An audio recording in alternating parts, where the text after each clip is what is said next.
Hello there, and welcome to another Starfield ship review video. In today's video, we're going to be looking at the Vigil 2, or in my case, the Vigil 2, I don't know why I said in my case. So I have the tier 2 version of the Vigil, which basically means that it has higher stats than, say, the tier 1. Doesn't have as high as the tier 3. So the only difference between the tiers, like I said, the stats. So this is the tier 2, so it has a reactor of 24 and a shield of 690. The tier 1, the reactor and shield will be slightly lower, and if you find the tier 3, which is the highest version you can come across, it will be slightly higher. So all that aside, this is a Varun vessel belonging to the faction of the Varun, House Varun. This is used by the Varun Zealots, which are kind of the extremist group of the religion that is like destroy all humans, you know. Pretty nice guys, if I do say so myself. So this is based on a Shroud Eklund vessel. I believe this is based on I think it's the Narcissus, potentially, if my memory is correct. Let me know in the comments if I'm wrong. I said in the other video, I'd love to know how, like, Varun get these vehicles. Like, because from, like, slight spoiler, but not really spoiler, you learn that, like, House Varun, like, trade for stuff. You know, because they don't produce their own stuff, they live far, far away. And I'm wondering if, like, they just purchased a load of these off of Shroud Eklund, or if they stole them. I mean, it makes sense they would have stolen them, because the Zealots are kind of not very nice. But anyway, let's get on to the review. So it's got a fuel of 320, which is really good. Anything above 200 is acceptable. If you go lower than that, you're going to have to hop, and that can be quite annoying. It's not too bad if it's early on because you get to explore different systems, but when you're like late game and you're like, okay, I gotta head back to Neon to sell my stuff, it's like, god damn it, I gotta make 5 jumps to get there. So it's got a hull of 783, which is quite good for a B class. See, the thing is with hull is your hull is like your hit points when your shields are down. And despite them being hit points, it's kind of hard to, like, increase the hull because you have to physically make the ship larger. So for, like, these sort of vessels, if you wanted to make a ship with a really large hull, it'd have to be very big and very unwieldy.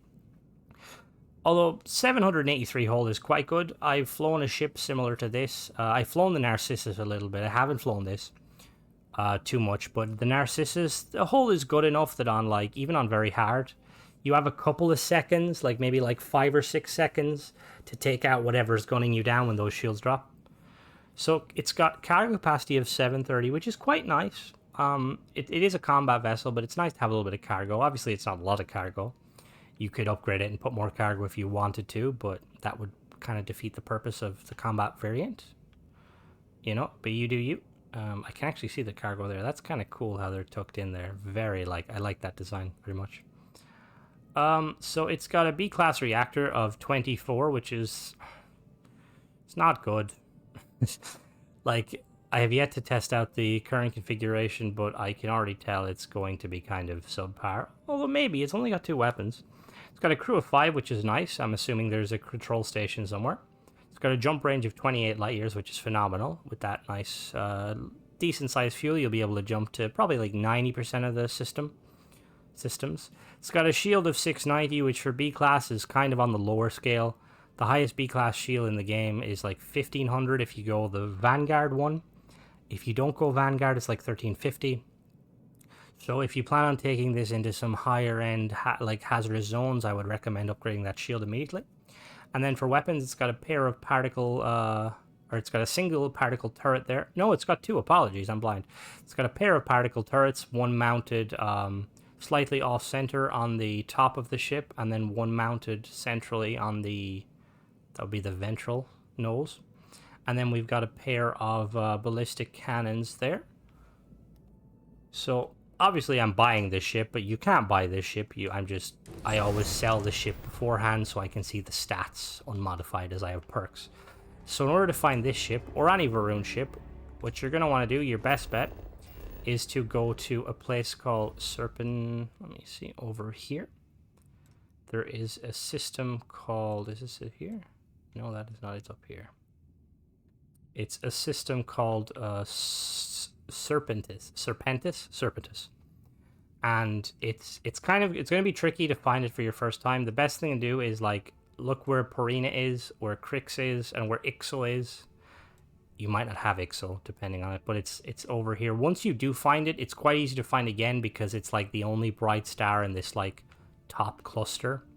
But I would go here and basically every time you jump between planets, so go like start off here. When you go here first, there's a very high probability of you getting attacked by the Varun guys.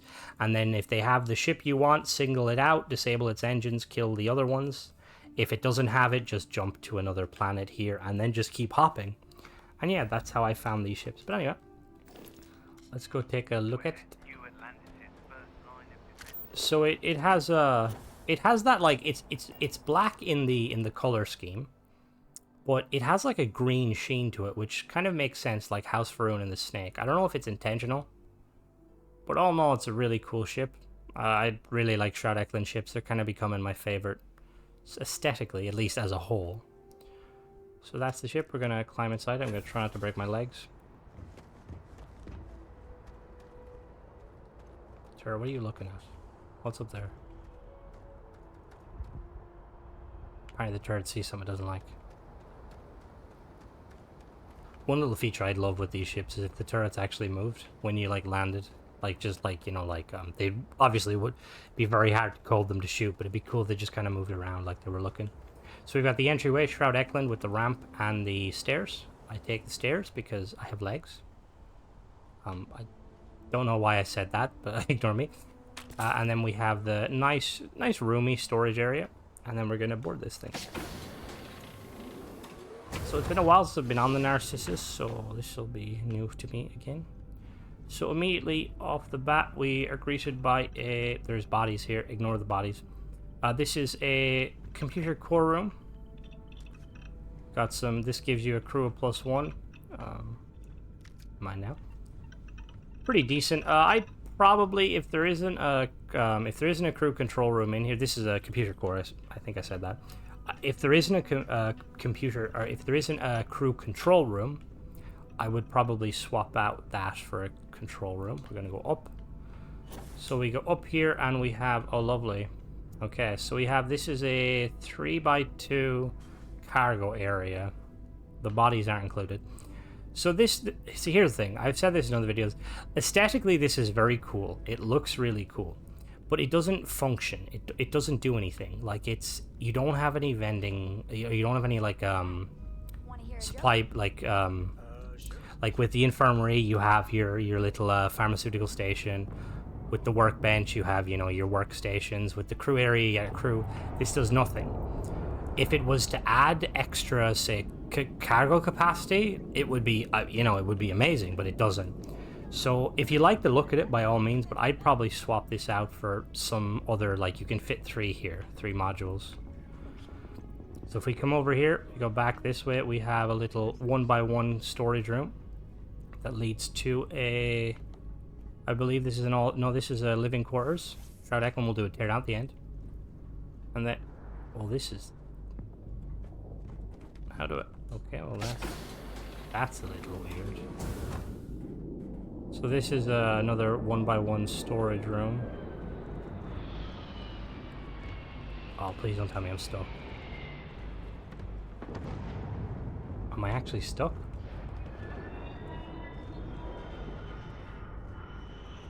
Am I really? How do I crouch? How do I crouch? I definitely play this game, guys. Crouch. Okay, I am stuck. Okay, we'll be back. Alright, we are back. So, I don't think the Narcissus had that issue. That is kind of a bit of an oversight there. I would probably remove this berth and replace it with something else just to see if that fixes that. It's a little weird though, because that's not even holding. I feel like this isn't supposed to be here. Now it could be just my game, because my game is a bit funky, but yeah, that shouldn't be like that. Anyway, if we keep on with the tour, so I don't think there's anything. Ignore the child climbing down the ladder.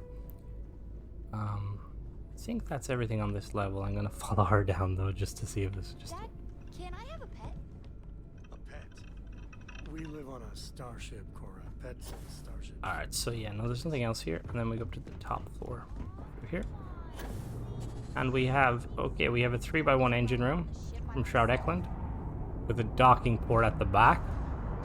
Pretty decent. Very unusual layout, if I'm going to be completely honest with you. I'd probably tear out this and put in a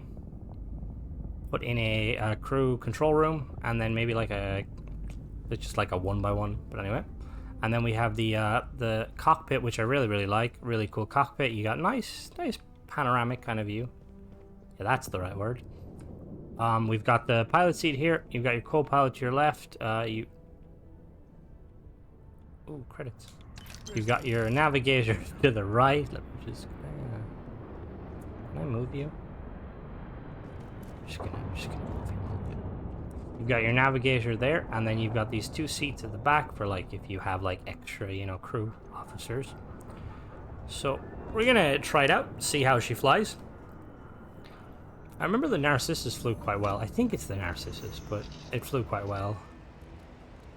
Very cool ship. Alright, anyway, let's take her off and see how she performs. Probably gonna have to jump cut here because, yeah, I need to fix the ship. Oh, now the turrets are looking. See, why can't they do that while I'm like just chilling? Anyway, we'll be back when we get this ship fixed up in orbit.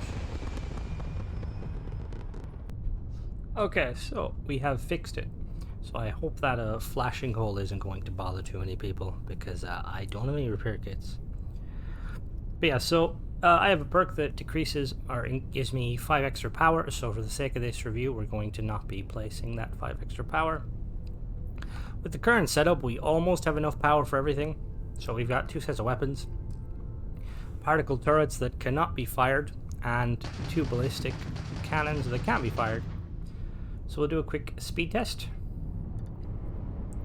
So it's got a base speed of, looks like it's going to be at 140. And then we've got a boost speed of... Boost speed around 520, which is pretty good. Pretty decent. Where did the planet go? Oh, there it is. So we're going to do a quick pitch test. So it pitches... kind of, it's like a 7 maybe. Let me get a yaw. That's around 7 as well, and then a roll. It rolls kind of, yeah. We're gonna really quickly go down to the planet now and do a teardown, just so you can see what it's made of. Alright, so here we are in the teardown. So we've got it in 3 sections.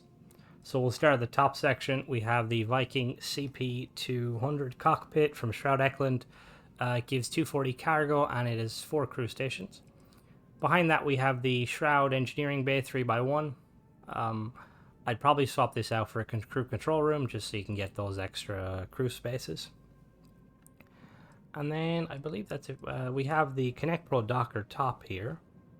And then that's it for the habitat modules.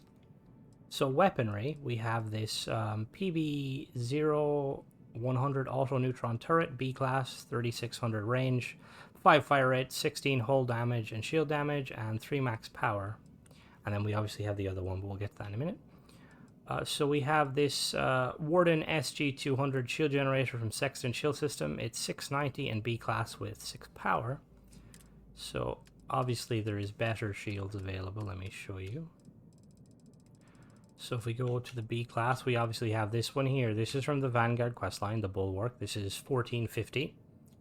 And then we have another one here, which is this one here. Here it is here. This is 1125. So these are the same. Yeah, this is like 2 levels below. This is the 200, this is the 400. So price difference is 14,000 versus 25,000. So you're basically paying an extra 10k. Isn't too bad. And then for the engines are not this side, never mind. So for the structural pieces, we have a pair of these Shroud Cap A. We've got port 4 top and starboard 4 top. And then we have a pair of these Shroud Cowling 3LA port and 3LA starboard. And then at the back here, we have some Shroud Cap A starboard aft top and port aft top. And then we have this shroud cap C aft top. So this is all the top section. We also have two of these little equipment plates, which are kind of cool. They allow you to mount weapons, so if you want to mount more weapons on it. And then we have in the middle here, so we have this monstrosity, the Shroud 2x3 cargo hall. I would remove this because it's... Thing is, if you want the ship to be functional, I would definitely remove it. And probably put a... Well, if you're swapping this out into a control room, I'd probably put a captain's quarters, an infirmary, and maybe all-in-one living berth for your crew. And then behind that we have another all-in-one berth. And then left here we have the Shroud storeroom 1x1 starboard A. And then we have the Shroud storeroom 1x1 port A that is currently inaccessible, which is kind of a bit of a letdown. And then we have the... Okay, that's a mid-bracer, never mind. And then as for the weapons, we have a pair of these Mauler 1060 autocannons by Horizon Defense, B-class, 960 range, 5 fire rate, and 15 hull damage for max power. And they're mounted on some Horizon weapon mounts. Thing is, they're not bad. They're kind of power hungry. Rule of thumb, with me at least, is I try and go for power of 3 or lower for these sort of weapons. Just because you can have more of them and they give you more DPS, but obviously depends on, you know, what you're into. And then for the engines, here in the middle, we have a pair of these SAE 5330 engines from Slayton Aerospace. They are B-class, 3 power, 17,670 engine thrust, and 4,830 maneuvering thrust, which is really good maneuvering thrust. We've only got 2 of them. And then we have 2 of these Titan 550 helium-3 tanks, which gives you the 320 fuel. And then we have a pair of these Stormax 40 cargo hold from Dogstar. They're 245. And then for the you could also put another 1x1 here if you really wanted to. You could actually put the engineering down here. You could swap that if you wanted to, because that would be actually perfect. You could, so I'm just going to show you briefly.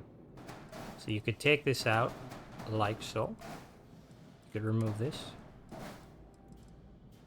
You could put the engineering down here, like so. You could put your crew compartment obviously up here, and then you'd have a 1x1 storage here. And then you've got these places here where if you want to put, let's say, if you wanted to put an infirmary here or a science lab here, any sort of 3x1. Yeah, it's just something to note. And then, yeah, so for the aesthetics, we have a pair of these Shroud nose cap C. We've got starboard and port fort. We have, currently in this place, we have the mid-bracer here, Shroud Eklund. We have the Shroud braking engine. And then if we go back here, we have, do we have anything else? No, I think that's it for this one. Okay. And then on the bottom floor, we have this Shroud computer core 2x1, which I would probably swap to a workshop. I like having my workshop close to the entry, just so I can quickly run into my ship, fix stuff, run out. And then we have the Stability Pro landing bay, Shroud Eklund, there it is there. And then for the modules, or I mean, let me show you the weapon first. So we have another one of these turrets here, same as the one on the top, a PB0100 neutron cannon. We showed the stats already. And then we have the reactor, which is a 102DS mag inertial reactor from Dogstar, 24 power. Now, obviously, as I've said in some of these other videos, so that is the... What was that one? Was that it there? This is the 102DS. You can go all the way up to 104 for 39 power, which is the best B-class reactor in the game, I believe. So I would immediately slap that bad boy in, and you're going to be running a lot more efficiently. And then behind that, we have the RD2000 beta grav drive, B-class 30 grav jump thrust, which in the current configuration gives us 28, which is quite good. It's very good, actually. And then we have a pair of these AccuLander 11 landing gear port, 2 here, and then 2 starboard here. And then for the aesthetics, or for the structure, I say, we have this Shroud Cap A starboard 4 bottom. We have a Cap A port 4 bottom. We have the nose cap 4 bottom. And then we have a pair of, or no, we just have a single Shroud cowling here. And then at the back, we have the Cap A port aft bottom and starboard aft bottom. So yeah, all in all, that is the ship. I'm going to put it back together. Unresolved issues, cancel modification. So all in all, it's quite a good ship. It's got a really good reactor class, and it's got a good shield class, so you can definitely upgrade that immediately and get it like really good. And then weapon-wise, I'm going to be honest, what I would probably do with the weapons, because the turrets actually work well in these sort of ships, I would probably mount... You're not going to play ball with me? See, depending on how you want the setup, you could obviously mount like a turret each side like so. Which generally that's what I do. I like having my turrets on the top because usually like I'm trying to face I find that when you're trying to make a turn on an enemy, you tend to turn up. I turn up. Like I basically pitch up. And yeah, so you're better off having your turrets up here.